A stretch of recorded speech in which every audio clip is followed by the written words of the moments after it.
Hey guys, begin with another YouTube video. Today we're going to be taking a look at a remake of a previous model of mine, and that is the SR-25 Mark II. Excuse me, I'm in a closet, so you guys probably really heard that one. My bad, guys.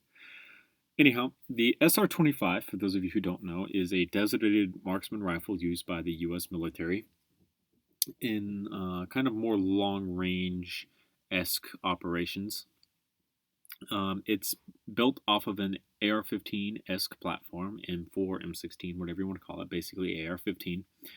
It is chambered in 7.62 by 51, and I wanted to take and rebuild my old SR-25 into a more appropriate SR-25.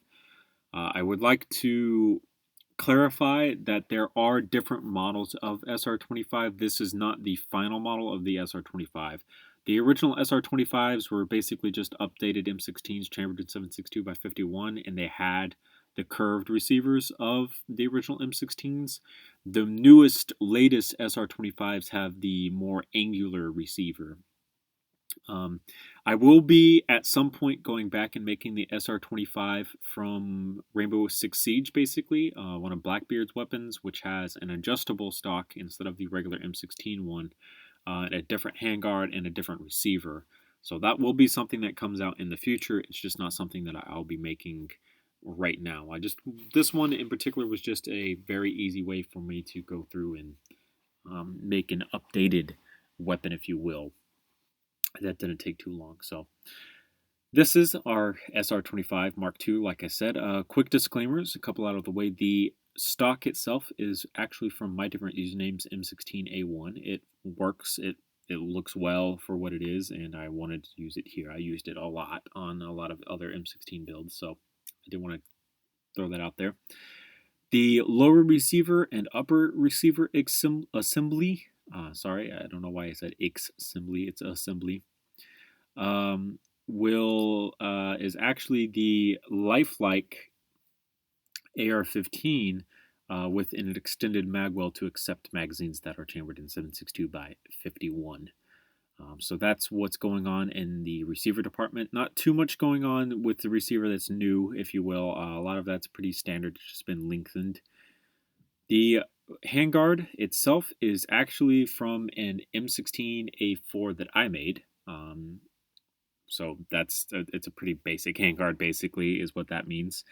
The gas block, and this section right here in particular, is actually from my different usernames, M16A1. This is also his sling mounting technique here and here in the back. And then the suppressor is custom built for the SR-25 by me. This has a 5 stud wide spot here and then a 4 stud wide spot going this way. So basically what we've got going on is just a real basic SR-25. I did not put a scope on this rifle because I did not at the time have one that I wanted to put on the rifle, but we could at some point put one on, especially when we get to a good SR-25. So this is what it looks like inside of LDD. Pretty basic. Suppressor goes over top of the barrel, attaches in the back using some Technic pins. Basic stuff, not too fancy going on. It's a very basic suppressor. Most of it's hollow to cut down on some of the weight that would be sticking out here. Like I said, this is the gas block from my different usernames, M16. They do actually put rail systems up here. And I believe the Marines are the ones who use the SR-25 the most. I'm not too sure why, but it's here, so I've included it. You can see the barrel running through the actual handguard itself.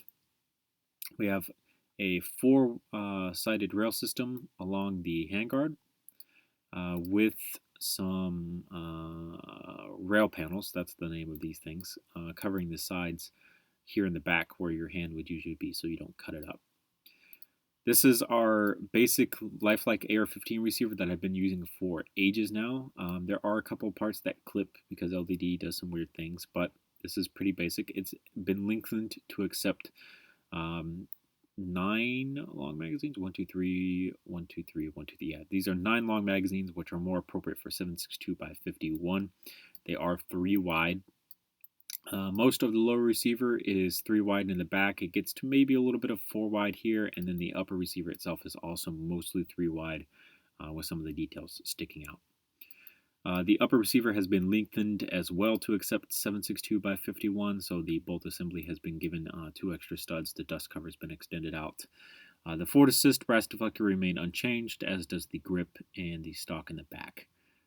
This is all pretty basic stuff. Like I said, this is just the kind of like the original SR-25, if you will, because like I said, there's a couple different versions of the SR-25. The most updated ones look far different than this.